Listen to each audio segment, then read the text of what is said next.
The morning sunlight filtered softly through the blinds, casting narrow beams across the kitchen counter.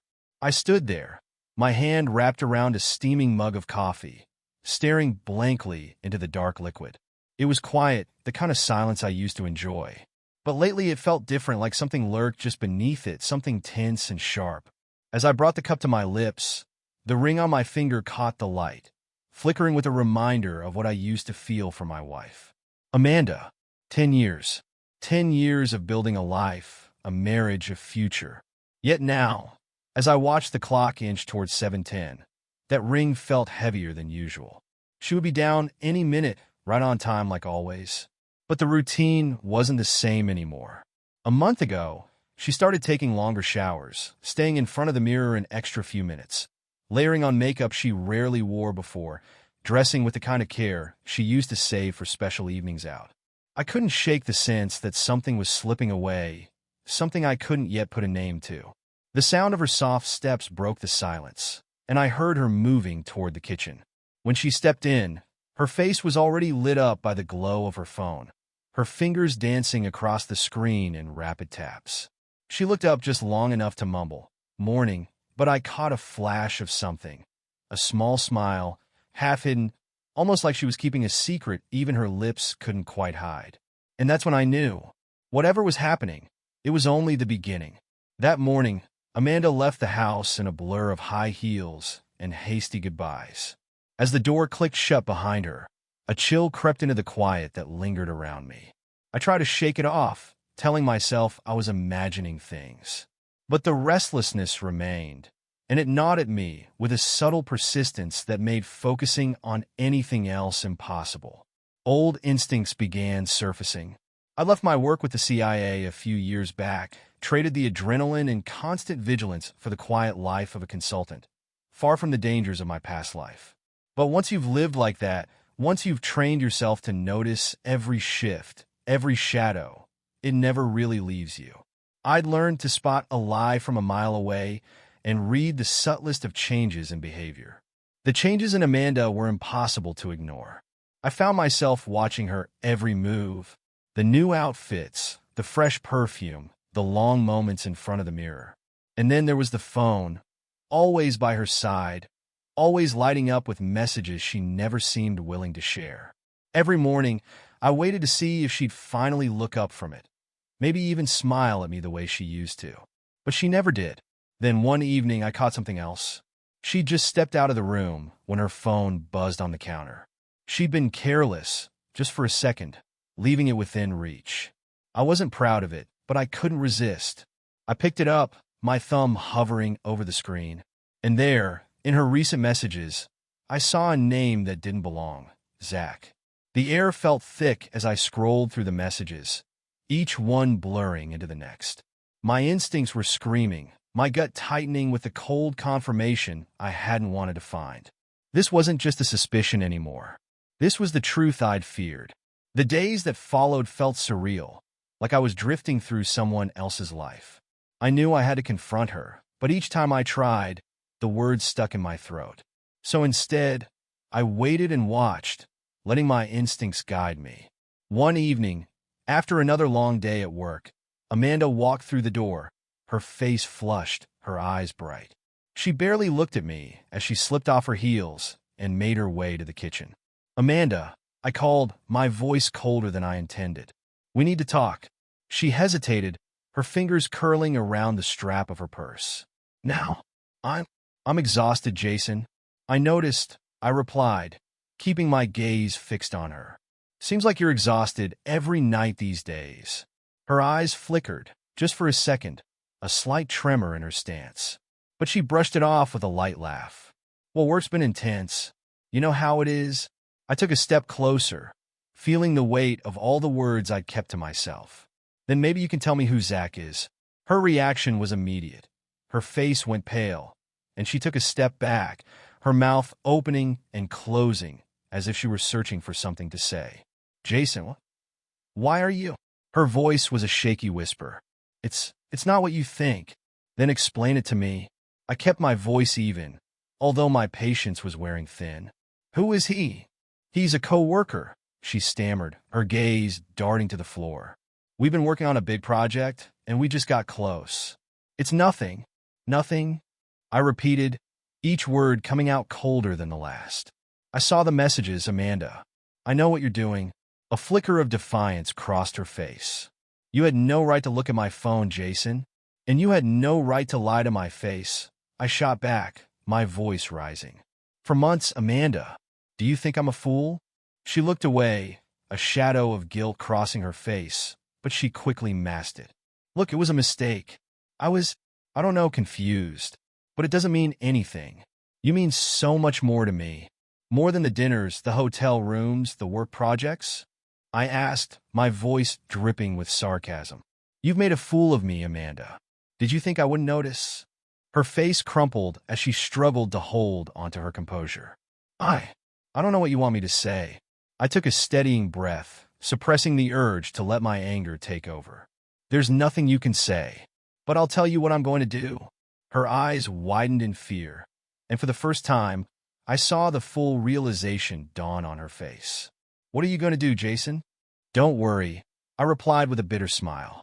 You'll find out soon enough. As I walked away, I knew exactly what I had to do. I wasn't going to let this slide. Not by a long shot. The confrontation lingered in my mind, replaying over and over, but my decision was clear. I couldn't let Amanda's betrayal pass without consequences. If she was willing to jeopardize everything we'd built, then I'd make sure both she and Zach understood the gravity of their choices. The next morning, I waited until Amanda left for work. Then I sat down at the kitchen table, staring at her phone number on the screen of my own phone, thinking of Zach. He had no idea who I was or that I'd even found out about him. I intended to use that ignorance to my advantage. Taking a breath, I texted him as Amanda. Me, posing as Amanda, hey, I need to talk to you, but it has to be somewhere private. Are you free tonight? The response came almost immediately. Zach, of course. Is everything okay?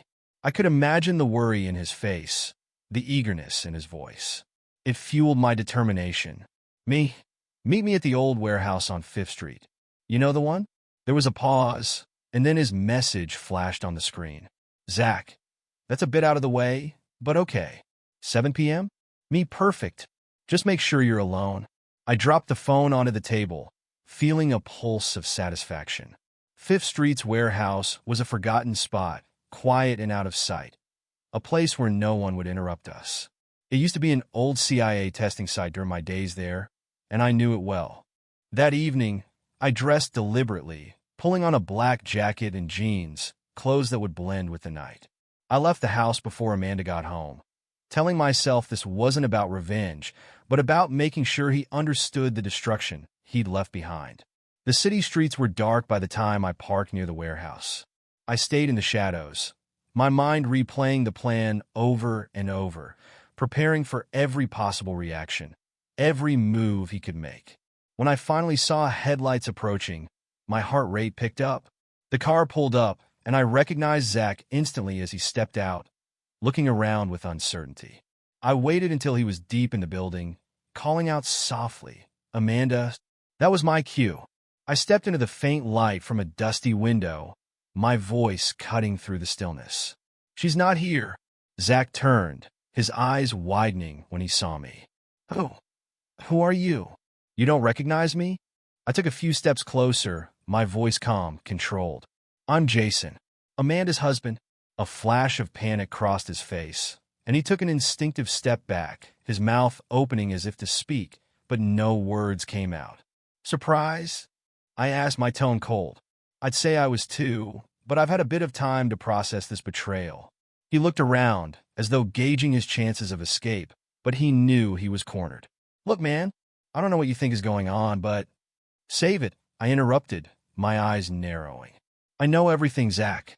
Every dinner, every meeting, every lie she told me because of you. His expression shifted from panic to something closer to guilt, but I wasn't interested in his excuses. I was here to make my point, to make sure he'd never forget. Zach's gaze darted around the room, his face drained of color. Jason, listen, I didn't mean for this to happen. Amanda, she said things were different between you two. She told me your marriage was over. I let out a low, humorless laugh. Is that right? So you decided you'd just move in on my wife because she gave you some sob story about a broken marriage? He swallowed hard, shifting his weight as if the floor had turned to ice beneath him. I thought it was complicated. I didn't think. Clearly you didn't think. I interrupted, voice cold as steel.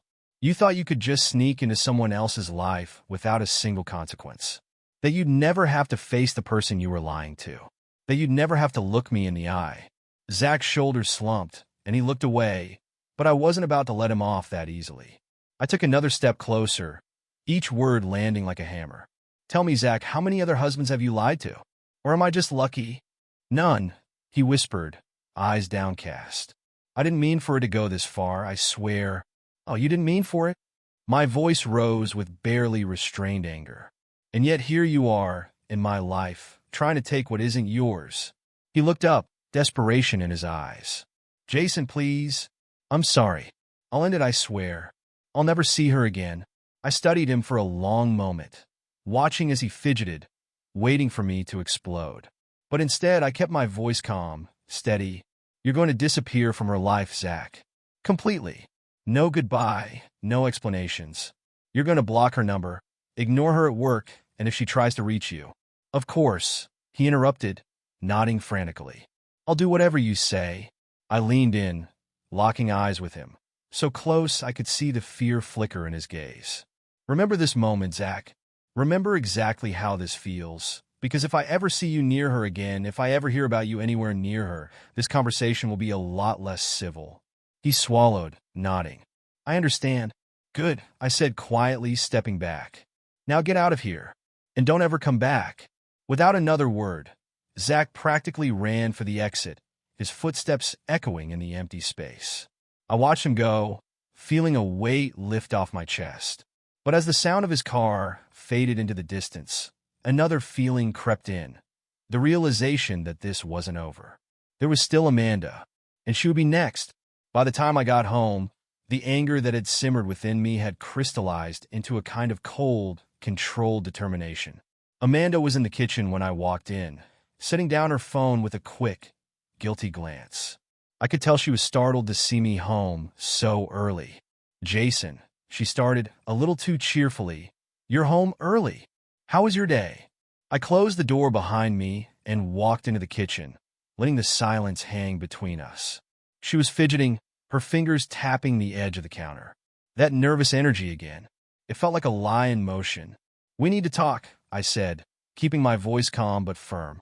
Her smile faltered, and she looked down at her hands. Jason, can we maybe do this later? I have some things I need to finish up for work. I ignored her attempt to dodge and took a step closer. I already talked to Zach. Her head snapped up, eyes widening. For a split second, she looked like a child caught with her hand in the cookie jar, but she quickly tried to cover it with forced calm. Zach? I don't know why you would. Jason, what's going on? What's going on? I repeated, my voice low, simmering. That's what I'd like to know, Amanda. You want to tell me why you've been lying to me for months? She opened her mouth, but no words came out. Her eyes darted away, unable to meet my gaze. I saw everything. I continued, my voice cold. The messages, the meetings, the lies you fed me every single day. You've been meeting him behind my back, and you thought I wouldn't find out. Jason, please, she stammered, finally looking back at me, her eyes pleading. It's not what you think. It was just a mistake. I was confused, and it didn't mean anything. I love you. A mistake. I laughed bitterly. A mistake is forgetting an anniversary. A mistake is saying something you didn't mean. Sneaking around with another man for months, lying to my face. That's a choice, Amanda. A choice you made every single time you went to see him. Her face crumpled as she tried to find the right words. I don't know why I did it. I was feeling lost, disconnected. But I swear it's over. I can end it right now, Jason. We can fix this. No, I said, shaking my head. There's nothing left to fix. You threw that away the moment you decided to betray me. Her shoulders slumped, and tears welled in her eyes. Please, Jason, don't do this. Don't throw away everything we've built. I'll do anything. We can go to counseling. We can work through this. I held her gaze, unmoved by her tears. There's nothing you can do, Amanda. I already told Zach to stay away, and I'm telling you the same thing. This is over. A shadow of desperation crossed her face as she reached out, her voice a trembling whisper. Jason, please, don't do this. I took a step back, letting the distance between us speak for itself. Pack your things, Amanda. I want you out of this house by tomorrow. Her mouth opened as if she was going to protest, but she saw the finality in my expression. The fight left her, and her shoulders dropped as the weight of my words settled on her. Where am I supposed to go? She whispered. That's not my problem, I replied, my voice flat. You made your choice. Now you'll have to live with it. I turned and walked away, leaving her standing there, the silence as heavy and cold as my resolve. The next morning, I awoke to the sound of voices downstairs. For a brief, disoriented moment, I thought I was still dreaming. But as the murmurs grew louder, I recognized one of them, Amanda's voice, shaky and desperate. Another voice joined hers, deeper and familiar. My heart sank as I realized who it was. Her father, Frank. I pulled on a shirt and went downstairs, finding Amanda standing by the front door with her father and her mother, Diane. Frank's face was a mask of barely contained anger, and Diane stood a step behind him, looking both shocked and hurt. Amanda must have called them, hoping to gather support and twist the situation to her advantage. Jason, Frank started, his voice laced with a calm menace. We need to talk. Amanda told us what happened, and I think you and I need to get a few things straight. Amanda's eyes met mine, red-rimmed and pleading. I could almost see her orchestrating the scene in her mind, hoping her parents would sway me, hoping they'd make me reconsider. I met Frank's gaze and didn't back down. Go ahead. Say what you need to say. Frank clenched his fists, his jaw tight. You can't just throw Amanda out like this. She's my daughter, and we've been family for a decade. You owe her at least a chance to make things right. I let out a humorless laugh, shaking my head. A chance to make things right? Frank, your daughter betrayed me for months. She lied to me, to all of us, and now she expects me to just forget about it because we've known each other for 10 years. Diane's face softened, and she stepped forward, laying a hand on her husband's arm. Jason, please. We know she made a mistake, but everyone deserves a second chance. You both have built so much together. Surely, there's something worth salvaging. I could see Amanda's lip quivering as her mother spoke, her hands twisting together nervously. She was playing the part of the remorseful daughter, hoping to pull at their heartstrings and shift the blame onto me.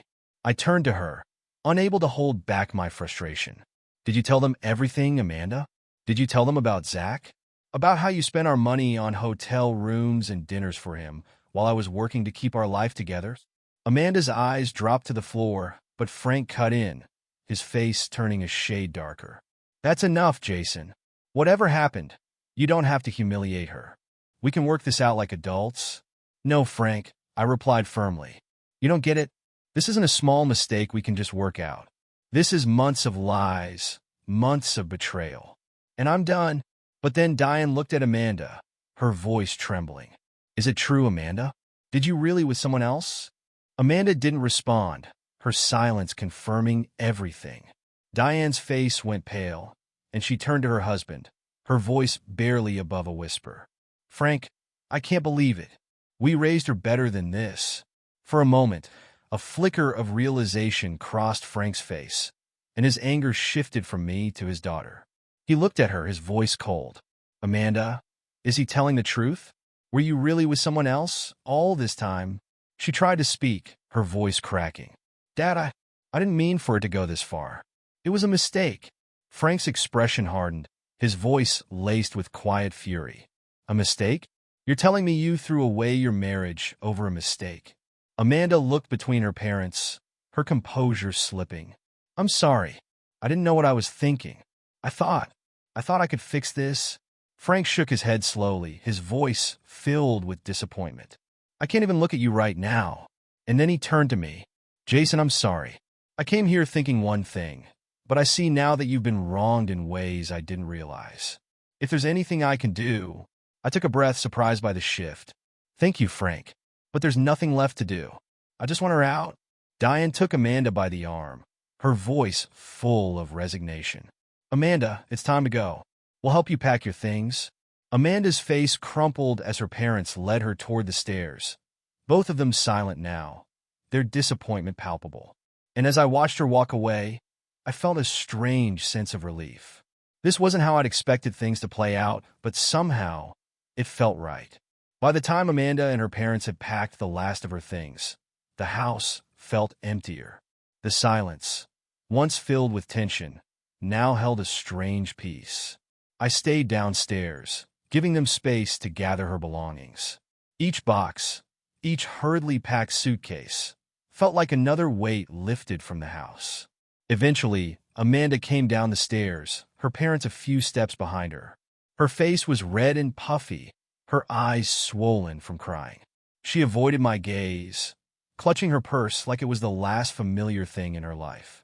Diane glanced at me, her face tight with worry. Jason, are you sure this is what you want? There's no going back after this. I nodded, firm and resolute. Yes, Diane. There's no fixing what's broken here. I think it's best for everyone if we let this end now.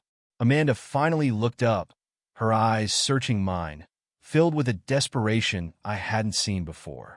Jason, please, she whispered, her voice barely audible. I know I messed up, but can't we at least try? 10 years, that has to mean something. I held her gaze, feeling nothing but a distant ache. It did mean something, Amanda, but you threw it away, and now we're both left to live with that choice. She opened her mouth, but Frank placed a hand on her shoulder, guiding her toward the door. It's time to go, he said softly, a sadness in his voice that mirrored my own. As they made their way to the door, I followed, stopping just as they reached the threshold. Diane looked back at me, offering a small, sad smile.